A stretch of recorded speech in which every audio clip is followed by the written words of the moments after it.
Hello and welcome to The Face of Integrity. Today we have the honor of meeting Jonathan Taylor. Jonathan, welcome. I wonder if you could give us a 5-minute overview of what you uncovered and what you had to do about it. I uncovered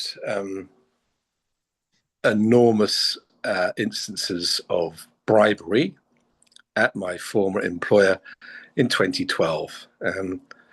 The tip of the iceberg was what I found out whilst I was still with them, was the payment of approximately $250 million for 5 years up to 2012. So these were bribes paid to normally people of influence in public office. So, Just to be clear, Jonathan, if I can, you qualified as a lawyer, if I remember correctly, and you are, of course, acutely aware that that is illegal even under international law. there was no question that way of procuring business was illegal. And yes, I was the second in command at SBM, the name of the company. So its business is the fabrication and leasing and operating of things called FPSOs. That stands for floating production, storage, and offloading units. So these are typically found where there are deep offshore, as in under the seabed, oil reserves way too deep to be extracted by more conventional rigs. And so there's something called a riser, which is a posh word for a hose pipe, linking the permanently moored vessel, FPSO, to the seabed, to the well that's being obviously constructed on the seabed. And hydrocarbons come up that riser, and in the vessel has the capacity to process it to get rid of the sulfur and the water and the carbon dioxide and store it in its hull, often up to 2 million barrels. And then shuttle tankers come back and forth and take the oil from the ship, the unit, to places on shore where it can be refined. So these vessels typically lease for upwards of $1 million a day. Plus, SBM would provide the manpower to operate and maintain the FPSO, which would be on site often for 20, 25 years plus. An enormous gravy train, if you will, of money is made from these vessels, and SPM was the leader.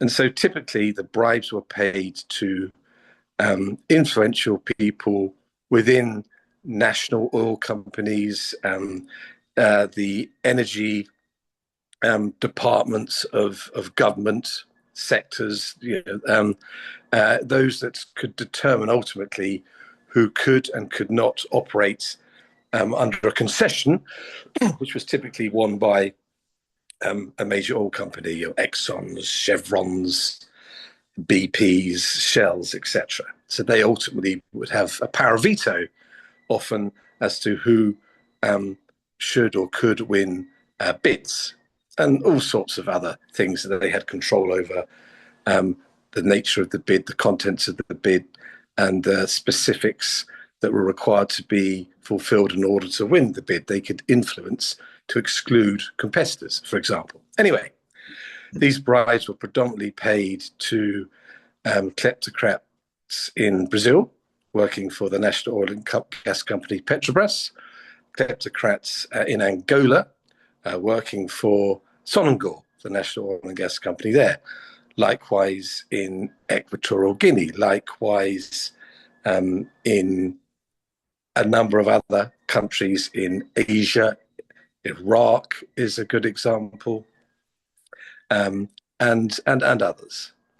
And so, yeah, the payments were bribes to ultimately ensure they won contracts, and often they were made under agency agreements where the agent would get his cut for the risk he was exposing himself to, and the remainder would go to individuals, high up individuals in said national oil companies. So that was really the bases of what was the bastion of how SBM did business. That's quite a business model. It's a very unusual business model. It reminds me very much of the Enron scandal. It's also a very effective business model in the sense that it won billions, many billions. The estimate was in Brazil alone about $23 billion worth of contracts. Remembering, these contracts, as I say, would often go for an excess of 25 years and had options for extensions. So they were quite effective in terms of procuring the business they required. But I didn't know. I'd worked for the company for almost 9 years. Someone had to be at the top of their trade. Someone had to be the best in the business. But it wasn't until events of the 31st of January 2012 that the sluice gates opened and I became aware of how the company really did operate. What, in your estimation, and I know this will be an estimation, what percentage of the directors knew that this was the business model that they were operating? So the management board, that's those that are involved in day-to-day running of the company, they often, members of that in years gone by, actually signed agency agreements or addendums to so-called agency agreements or amendments to those agency agreements.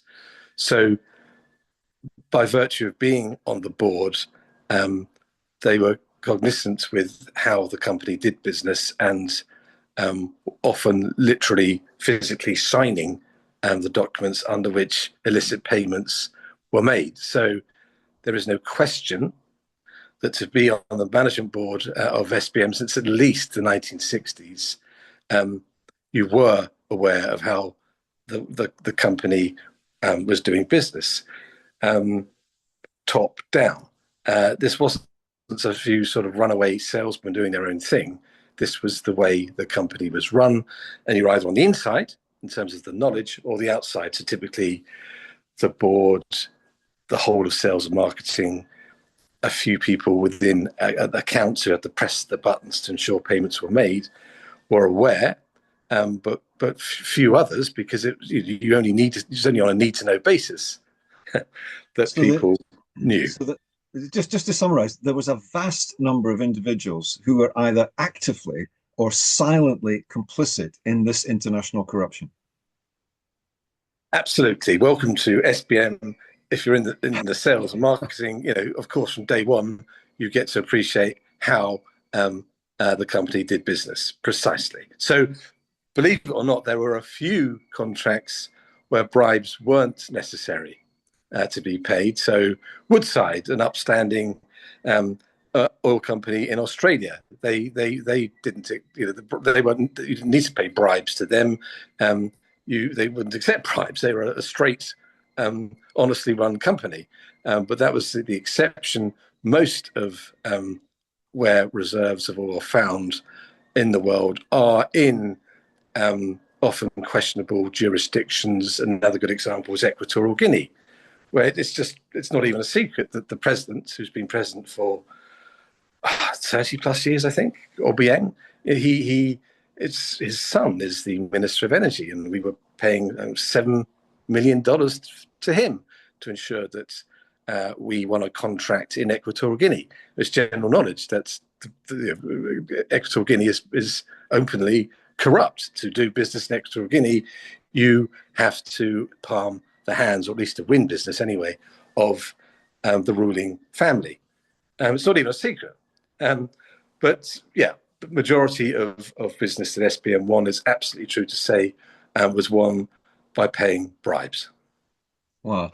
That would probably mean, you said it's probably been operating with that business model since the 1960s. So I'm guessing that may well mean that everybody who was operating at board level or senior management level in the sales team, and probably some people in the accountancy team since the 1960s, everybody who'd been through that business since the 1960s was fully cognizant of what was going on. Do you think, is that what you would say?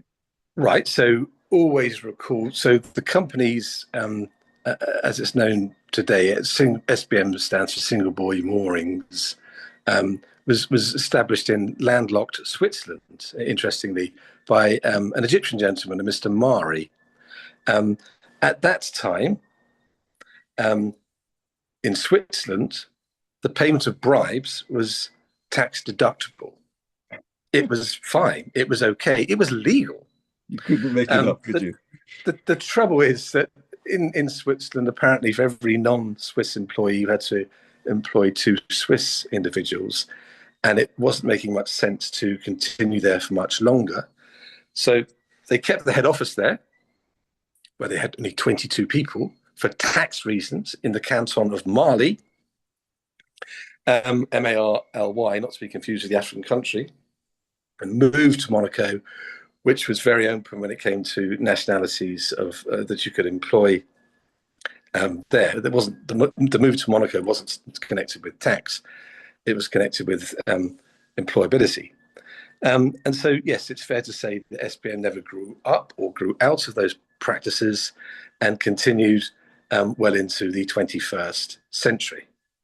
So, also, often when directors or heads of sales or marketing would retire, this goes back again decades, the next day they would sign an agency agreement and act for the company in the execution of bribes. So it's not just that people were cognizant and aware of what was going on. Some of the more high-level members of the board, or like I just said, head of sales and marketing, would actually act for the company by as an agent, no longer as an employee, to further the payment of bribes. It was utterly usual, commonplace, like brushing your teeth. That's the way the company did and won business.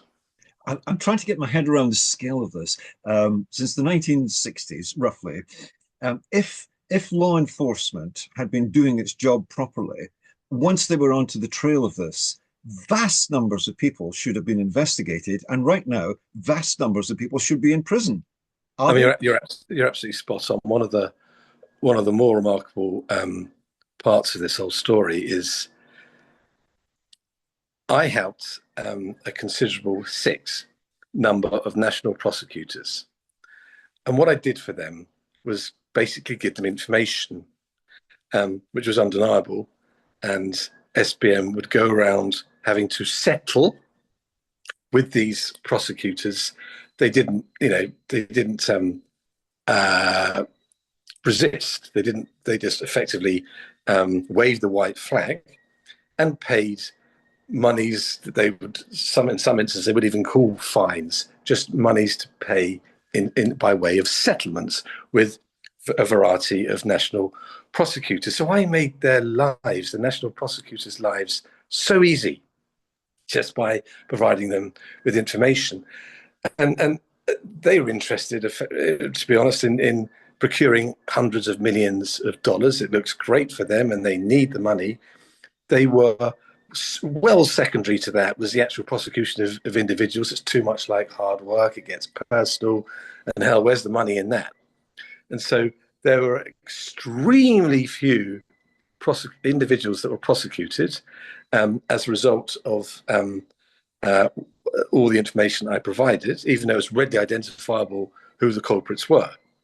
Admittedly, 2 of those 3 were the former CEOs of the company and 1 American salesman. So 2 of those 3 were imprisoned and 1 was fined, I know, €500,000 and received a suspended sentence. But you're absolutely right to say that, yes, hundreds of individuals are walking free and have never been sought after for prosecution. It's too much like hard work. What signal does it send to the integrous people in the community when individuals who pretty much seem to be caught with their pants down, red-handed, are known to have been involved in this, known to have been actively complicit, and have not been prosecuted by the authorities? What signal does that send to the rest of society about how much integrity is valued in society? So obviously that is a terrible signal to be sent. But now you've got me going, I will extend the point.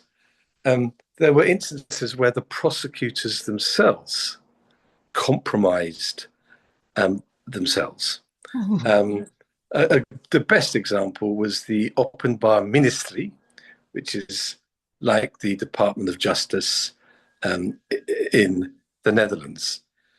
So one of the major themes of what went on after I discovered what I discovered was SBM trying to cover up as much as possible, only going to two prosecutors and then telling them as little as possible.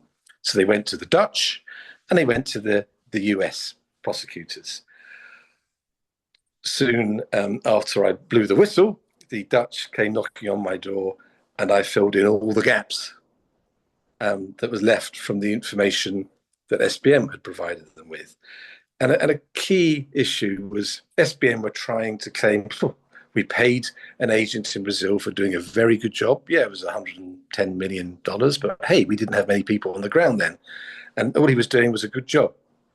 No reason to believe he was bribing anybody. Not they said that, they just said he was doing a good job. Literally, that was put into a press statement.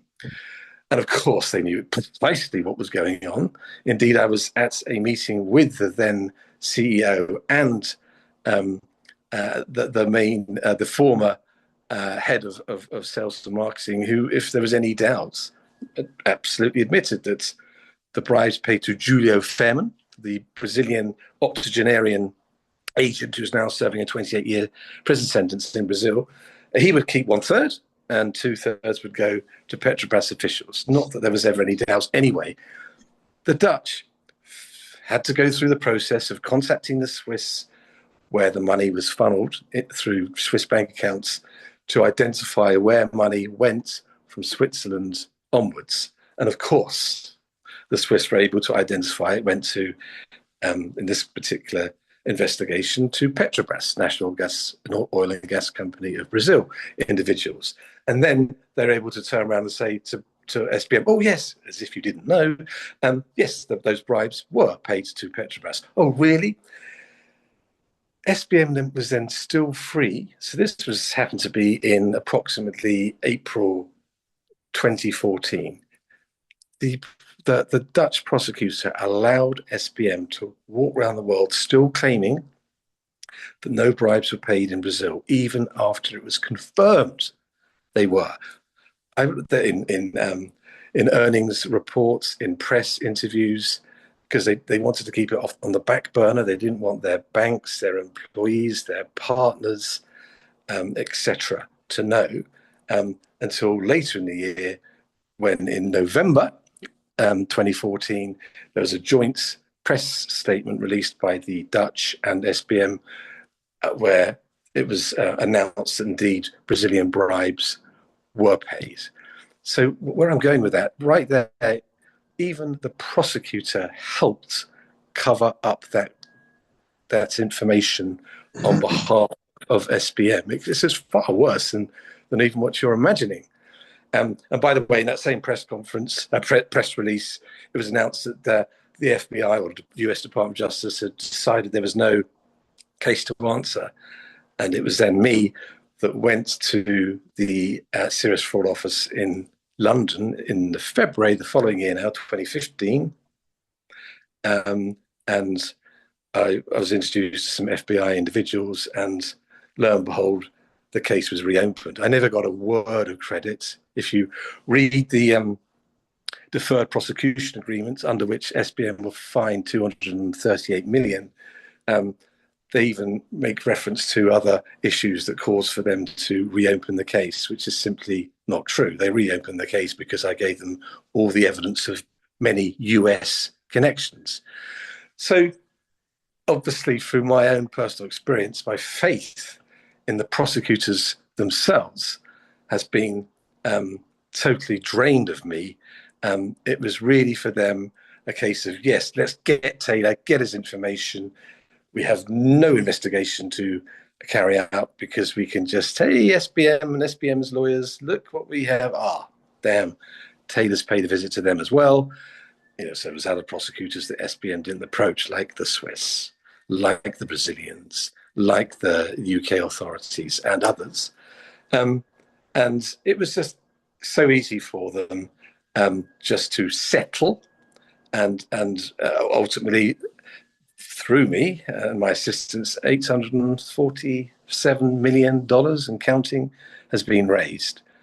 But yes, my impression of prosecutors could go far beyond with their lack of prosecution of individuals, to the point that there are instances where they connived, if you will, with SBM. Well, so I guess there's no point in me asking were the appropriate regulators in the field any use at all? Did they do anything sensible? Did they intervene in a way that was appropriate?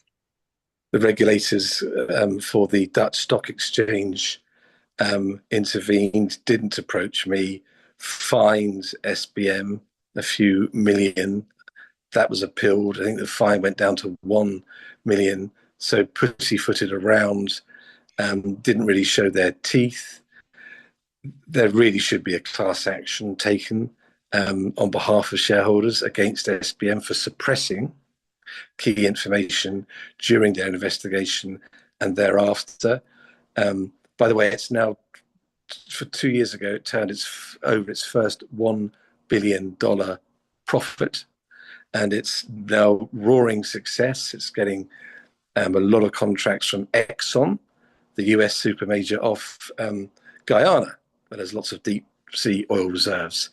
And its share price is higher now than it has been for about 15 years, and is a strong recommended buy by the analysts that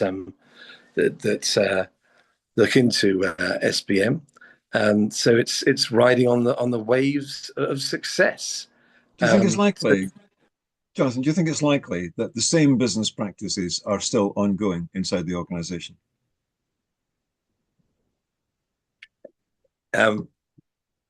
Any answer to that question would be purely speculative. It's been 13 years since I left, so I couldn't obviously, therefore, factually comment, and any answer I gave would be based on pure speculation. Sure. Can I just ask a question about the nature of the law? Because the law is your field. It seems to me that the limited company structure is offering a layer of immunity against active criminal behavior. In other words, it's the company that was fined for the illegal behavior, not those who directed the illegal behavior. Is that analysis right? So first of all, it's equivalence for public limited company. So we have the FTSE 100 in the Netherlands. Have the equivalence from the AEX 25, of which I believe it's a member. So it's very much a public company that you and I can buy shares in today. But no, the law enforcers, regardless of the nature of the setup of the company, are still free to investigate and, where necessary, charge individuals for offences related to fraud, regardless of the structure of the company they work in. So no, they are open to being investigated, but it's just so happened that hundreds have got away without being investigated. Always remember that. So its main office was based in Monaco. So as part of the agreements under which it was fined 240 million by the Dutch prosecutor, it had to move its head office to Amsterdam. But there's still many employees in Monaco. It's still the biggest private sector employer in Monaco, and so they have never investigated SBM. The public prosecutor's offices are about 400 meters away from SBM's offices. They've never charged any individual, but Monaco being the place where most of the bribes were concocted. But no, they have got away totally scot-free in Monaco. It wasn't in Monaco's interests to prosecute. Wow. So do you think governments around the world, because there do seem to be a large number of governments involved in this, and governments are by and large responsible for prosecutorial duties, Do you think governments around the world actually care about this corruption, or are they more inclined to turn a blind eye to it? Okay, so from my experience, prosecutors are what's the best pragmatic at best in determining what to do. The white collar crime is really not taken anything like as seriously as other crimes. That is quite clear. Um, the fact that the one individual, the CEO that was really punished, 3 years in jail in Houston, he simply copied that which was set up by his predecessor. So Tony Mace, a Brit, was fined and imprisoned. His predecessor, who was like the warlord of the current set of what was current in 2010, when Tony Mace was very much the CEO, that those documents, those contracts were all sort of set up, if you will, by his predecessor Didier Keller. He was the warlord, if you will, the main man behind the bribery schemes that Tony merely followed. But of course, in Switzerland, Didier Keller took out, as a French individual, took out Swiss nationality as well. In Switzerland, yeah, they weren't interested in fining, in imprisoning him. They literally gave him a suspended sentence. The company got fined about 8-9 million. He got fined, but there's just no. For reasons I can't properly explain, white collar crime is not taken with the seriousness as it should. Street crime, yes, but the big crime, involving massive international bribery, keeping people below the poverty line in what used to be called third world countries, undermining the very practice of democracy. I refer to Brazil, where the company paid the Workers' Party electoral fund money illicitly for the second, I think, the first election of Dilma Rousseff, I believe, the Brazilian president that ultimately fell further to an impeachment. That's huge. Think about what I've just said, Yeah. and the consequences of bribery. And yes, they largely have got away with it. Well, there's something else they seem to have got away with, in my view, and that is um, they've been able to pretty much destroy your career, your reputation, and your livelihood for doing your legal duty. I mean, I'm pretty much assuming here that you were legally duty bound to report this wrongdoing as soon as you became aware of it. Otherwise, you would have been criminally complicit. So it seems to me that you had a legal duty to report this, and that your career, livelihood, and reputation has been destroyed for doing your legal duty. And these people appear to have got away with it. They seem to be able to destroy the reputation of wrongdoers with complete impunity. Is that a fair assessment? Right. So obviously, I was advising and trying to take the company in the right direction, working with external lawyers. But basically, I was suppressed and ultimately forced to leave the company. So it's not necessarily the case I needed to directly report the company as soon as I found this all out. It was really what the company were going to do next. And because they early days started the cover up, I obviously felt absolutely had no choice but to report. Otherwise, I would have, as you say, I've been associated with their wrongdoings and potentially collared myself. So it wasn't an automatic go from finding out about the corruption to informing the authorities. It was the fact that they were going immediately down the wrong path, seeking to cover up something I was not interested in being involved in. Yes, at the same time, again, I didn't want to be associated with it. That's what caused me to go to the authorities.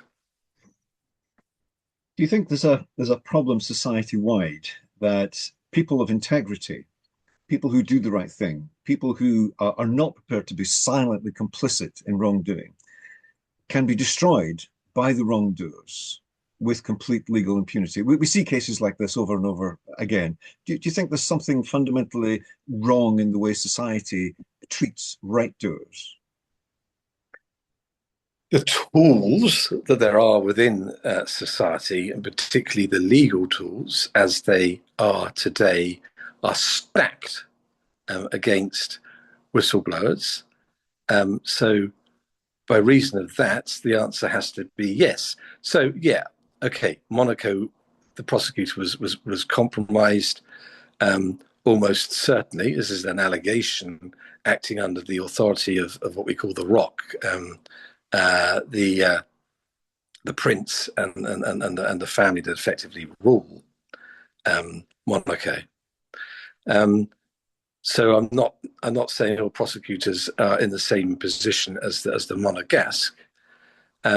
However, there are these things in the legal world called SLAPs, strategic lawsuits against public participation, and anyone in the world with a few quid, often oligarchs, can go about seeking to sue truth tellers, to sue whistleblowers with absolutely no grounds, but that doesn't matter. They seek to have what's called the chilling effect.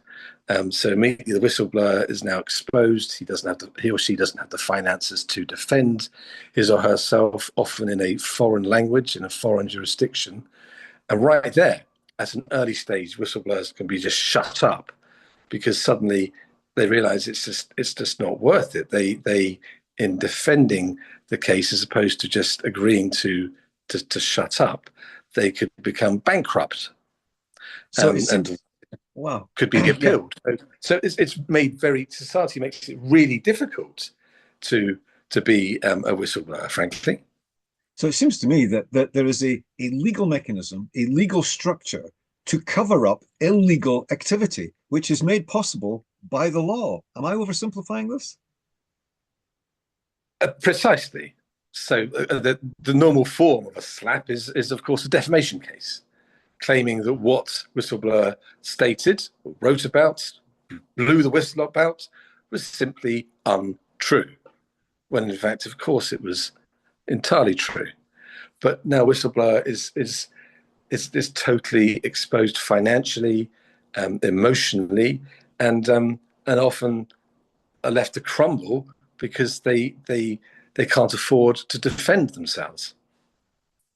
Wow, Jonathan, I believe you do represent the face of integrity, but I imagine this has had a big psychological impact on you. In the last minute that we've got available, could you summarize the impact that this has had on you as an individual?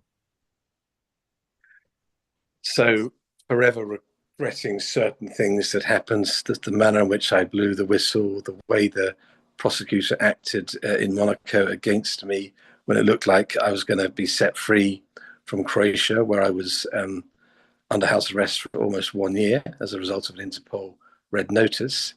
And yes, if I'm very honest with myself, given all that has gone on and how I have suffered, it's difficult to say anything other than at times I regret doing what I did, because sympathetic people say you're a hero, which is lovely to hear, but you've still got a life to live. And whether people think you're a hero or not, obviously the quality of my life now as a divorcee and not being able to get back into my career is a mere shadow of the one I should have had. Jonathan, in the last 10 seconds, may I say thank you for doing the right thing, even though it's had terrible consequences. I believe you are indeed the face of integrity. Thank you, Jonathan Taylor. Thank you, Nigel.